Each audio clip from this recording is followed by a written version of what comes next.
दिनै शुक्रबार जोंनि 40 नं सिरांदुवार बियाबाव बे खुंग्रिं हालामावहाय मोनसे बिराद गिदिर बाजार जायोमोन। दुर्भाग्यजनक बे दिनैनि दिनाव बे हालामनि जि जौगानाय बे जौगानायखौ जों बयबो नुनो मोनदों। थांनाय 17 बोसोराव जोंनियाव बेफोरबायदि जौगानायखौ नुनो मोनाखैमोन। खिन्थु सान्थि गायसननाय लोगो लोगोनो बेफोरबायदि खना खनला हालामफ्रावबो जौगानायखौ जों मोननो हाबाय। नाथाय दुखुनांथावसिन बाथ्राया जादों दिनैनि दिनाव सोरबा दुष्कृतिकारिया फैनानै बे बाजारखौ लुट खालामफैनाया, बे बाजारावहाय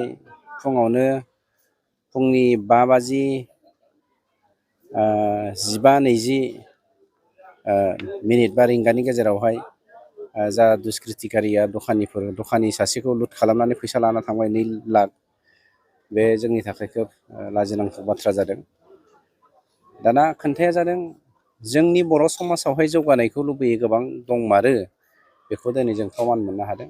जेखियानो जायाथों, आं नोंथांमोननि मिडियानि गेजेरजों बे हालामनि जौगानायखौ बयबो खौसेयै लैहोर लैहोर आखाइ हमलायनानै फैनानै जौगाहोनांगौ बेखौ खावलायदों।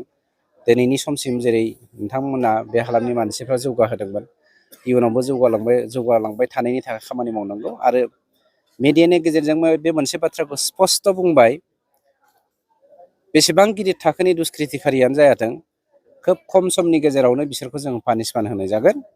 बेखौ जों नोंथांमोननि सिगाङाव प्रतिश्रुति होबाय। दा रावनिबो सायाव बेफोरबायदि दाउट खालामनो हाया। प्रमान मोनोब्ला बिनि फिथाइखौ होखागोन जोङो। रावखौबो निमाहा होआ। बेवहाय XYZ जेखियानो थायाथों मानो जों रावखौबो निमाहा होआ, बिनि फिथाइखौ जों होखागोन।